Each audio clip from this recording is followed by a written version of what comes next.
Hey guys, Adam here from Tint. We're doing a removal on this Mazda 3.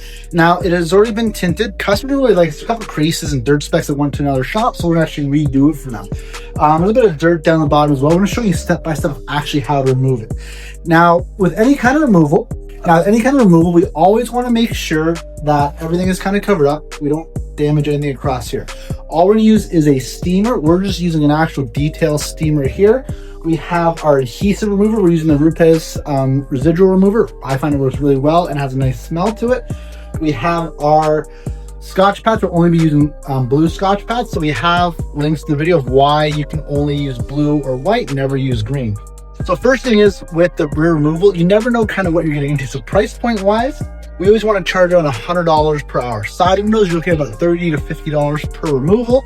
For the rear, I always charge a lot more. You never know what you're going to get into. So I'm always at about $100, $150 to remove this, and then another $100 to actually install this. One precaution, we never know what type of film this is. It can come off in multiple layers. It can come off very easy. I've had cars that have taken me a couple hours to remove.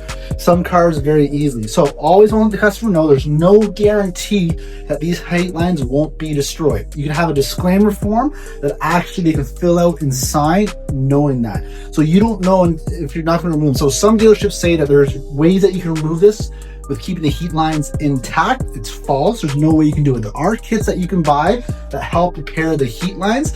They don't work very well. It gets very messy. They still don't do what we're going to do. So steamer.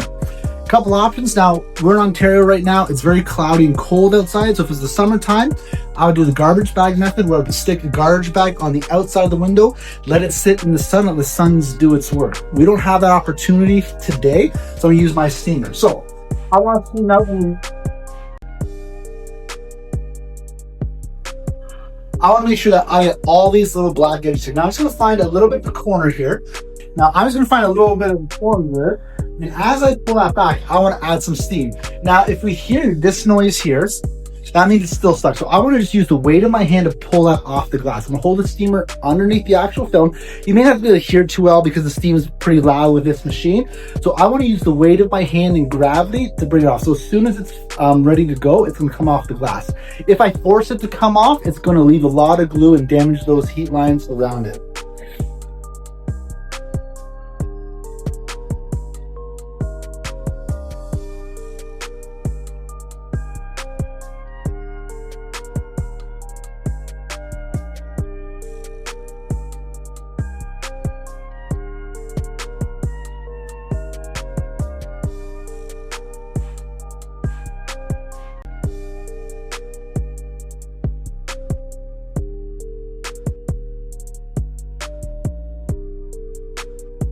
So we got it off with very minimal glue. So we always want to make sure we don't have any glue.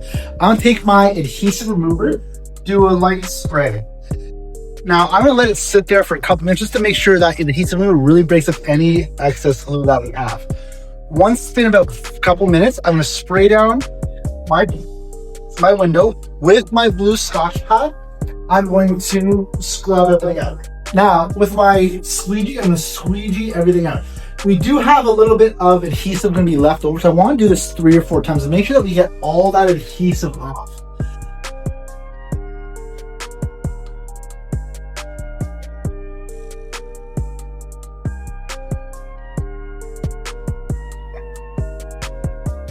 Now I'm going to do that 3 or 4 more times. I'm going to spray down, then I'm going to flush, make sure that we flush all that dirt and debris out of there.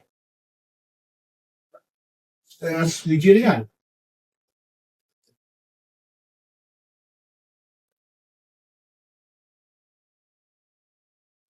Then I'm going to wipe everything down. Now, about my second or third pass, you're never going to know all that adhesive is off. So we want to do a check. Just like we do with PPF in the video here, I want to spray down. And with my hand, I want to feel if we have any kind of dirt, debris, or contaminants.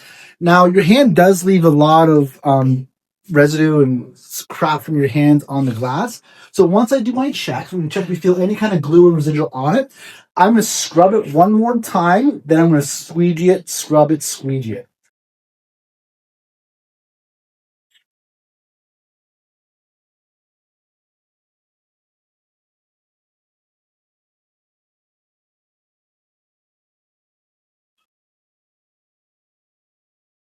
I'm going to do one final check to make sure that we don't have any kind of residual on this back glass.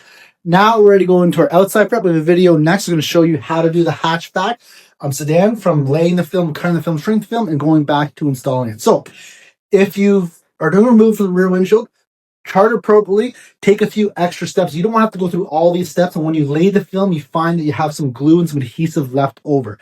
Double check, clean multiple times. And again, any questions, post down below or email us, and we can always help you walk you through it.